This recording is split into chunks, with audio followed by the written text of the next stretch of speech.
కంచె చేను మేసింది అనే సామెత మీరు వినే ఉంటారు కదండి. ఇప్పుడు ఈ కేసులో అదే జరిగిందండోయ్. ఓ ఉన్నతాధికారి రాజకీయ నాయకుడి మన్ననలను పొందడానికి నేరస్తుడికే సహకరించాడు. సాధారణంగా ఒక నేరం జరిగితే పోలీసులు ఎవరి ప్రలోభాలకు లొంగకుండా నిష్పక్షపాతంగా ఇన్వెస్టిగేషన్ చేసి సాక్ష్యాధారాలను కోర్టులో సమర్పించి నేరస్తులకు తగిన శిక్ష పడేందుకు కీలక పాత్ర పోషిస్తారు. కానీ ఇక్కడ మాత్రం సీన్ రివర్స్ అయింది. గజం కేవలం 4,500 రూపాయలతో 165 గజాల భూమి కేవలం 8 లక్షలు మాత్రమే. ఓ పోలీస్ ఉన్నతాధికారి తాను తీసుకున్న గోతిలో తానే పడ్డాడు. నేరస్తుడికి సహకరించినందుకు పోలీసే నేరస్తుడైన ఘటన తాజాగా పోలీస్ శాఖలో తీవ్ర కలకలం రేపింది. అసలు ఈ కేసేంటి? ఎవరా రాజకీయ నేత?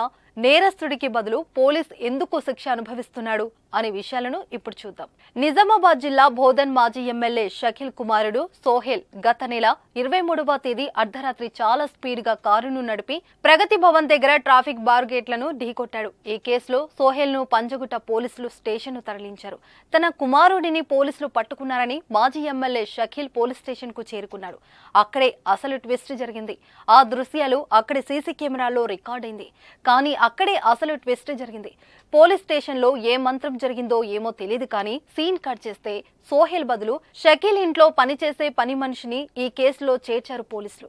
ఇదే అదునుగా భావించి షకీల్ తన కుమారుడు సోహెల్ ను దుబాయ్ పంపించేశాడు. సోహెల్ దేశం దాటిపోవడానికి ఇందులో కొందరి అధికారుల ప్రమేయం ఉన్నట్లు మొదట పోలీసులు భావించారు.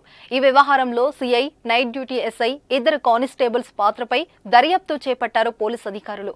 అలాగే సోహెల్ తో రాత్రి ఫోన్ కాల్ మాట్లాడిన స్నేహితులను ఎంక్వైరీ చేశారు పోలీసులు. రోడ్డు ప్రమాదం తర్వాత మాజీ ఎమ్మెల్యే కుమారుడు దేశం దాటడంలో సహకరించిన పోలీస్ అధికారుల్లో బోధన్ సిఐ ప్రేమ్ కుమార్ హస్తం ఉన్నట్లు పోలీసులు గుర్తించారు.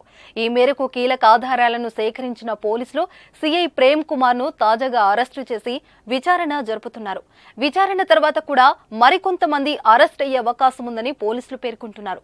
ఈ క్రమంలోనే ప్రేమ్ కుమార్ ను పోలీసులు అదుపులోకి తీసుకోవడం ప్రస్తుతం సంచలనంగా మారింది. ఈ ఘటనతో పోలీస్ శాఖకు మచ్చ తెచ్చినట్లుగా పలువురు ఉన్నతాధికారులు అభిప్రాయపడుతున్నారు.